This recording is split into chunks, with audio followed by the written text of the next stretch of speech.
Bismillahirrahmanirrahim. Sebagian umat Islam itu hanya membahas Ramadan dari satu sisi. Kalau kita dengar kata bulan Ramadan, yang terbesit di benak kita apa sih?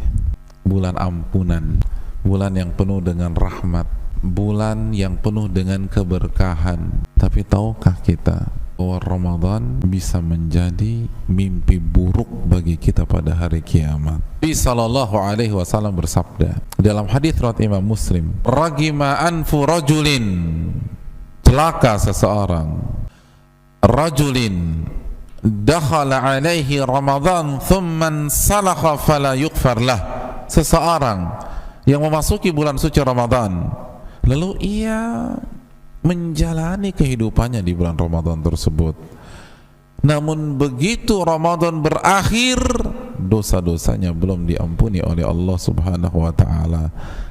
Celaka dia. Ramadan mana akses dan sarana ibadah dimudahkan dan dilapangkan oleh Allah. Nabi mengatakan pintu-pintu surga dibuka oleh Allah Subhanahu wa ta'ala sebagai simbol bahwa seluruh sarana dan akses itu dimudahkan. Lalu Anda tidak beribadah, Anda nggak sholat, Anda nggak puasa, Anda nggak taraweh, Anda nggak sempat baca Quran, Anda nggak infak sedekah, celaka Anda. Ramadan mana pintu neraka ditutup rapat-rapat oleh Allah sebagai simbol bahwa sarana dan akses kemaksiatan persempit, diminimalisasikan oleh Allah. Syaitan dibelenggu oleh Allah. Lalu Anda tetap maksiat, Anda tetap gibahin orang, Anda tetap fitnah orang, Anda nggak sholat, Anda tetap dengan kehidupan malam Anda tetap mabok, Anda tetap taruh judi Anda. Celaka Anda. Ini yang dilupakan oleh banyak di antara kita. Banyak orang kita itu ketika masuk Ramadan kan nothing tulus, kayak nggak ada beban. Artinya kalau saya beribadah pahala, kalau enggak pun juga nggak masalah lah. Jika kita tidak memanfaatkan Ramadan yang akan datang sebentar lagi, habis kita pada hari kiamat. Apa yang harus kita lakukan agar Ramadan tahun ini benar-benar menjadi rahmat bagi kita dan dosa-dosa kita diampuni oleh Allah Subhanahu wa ta'ala? Yang pertama, pastikan ilmu kita tentang Ramadan komplit sebelum masuk satu Ramadan.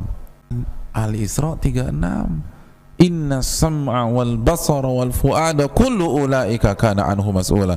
Karena pendengaran Anda, penglihatan Anda, hati Anda akan ditanya oleh Allah Subhanahu wa ta'ala. Yang kedua, pemanasan. Fastabiqul khairat, maka berlomba-lombalah dalam mengerjakan kebajikan dan ibadah. Makanya sebagian orang menyatakan Ramadan itu ibarat olimpiade bagi para ahli takwa. Selama ada orang nggak pernah buka Quran, tiba-tiba satu Ramadan baca 3 juz, nggak kuat. Jangan bermimpi sukses di Ramadan tidak ada pemanasan. Kiat yang ketiga, perbanyak istighfar dan taubat kepada Allah, yang membuat kita lemes ketika beramal soleh, nggak kuat ketika taraweh, bahkan sering pas sholat wajibnya karena keberatan dosa. Itu yang buat kita nggak beramal soleh, itu dosa, karena hati kita kotor dengan apa? Dosa. Ini yang keempat, doa dan tawakal. Bergantunglah kepada Allah. Syiar kita la haula wa la quwata illa billah. Allah Subhanahu wa ta'ala berfirman dalam surat At-Talaq ayat 3, "Wa man yatawakkal 'ala Allahi fahuwa hasbuh, innallaha balighu amrih." Barang siapa yang bertawakal kepada Allah, Allah akan wujudkan keinginannya. Allah handle urusannya. Setiap orang yang hanya mengandalkan kekuatannya saat memasuki Ramadan gagal. Tapi minta agar Allah mudahkan langkah kita, kuatkan tubuh dan diri kita sehingga bisa beribadah. Karena betapa banyak orang yang sampai di Ramadan nggak beribadah kepada Allah. Ibadah itu taufik, ibadah itu adalah hidayah. Maka mintalah hidayah kepada Allah Jalla wa'ala. Kalau Allah mudahkan langkah kita di Ramadan, semuanya akan mudah, semua akan lancar, urusan akan tuntas. Jangan sampai kita disibukkan dan kita tidak bisa keluar dari belenggu tersebut. Akhir, buat target kegiatan di Ramadan dan berani mengorbankan sebagian aktivitas dunia kita.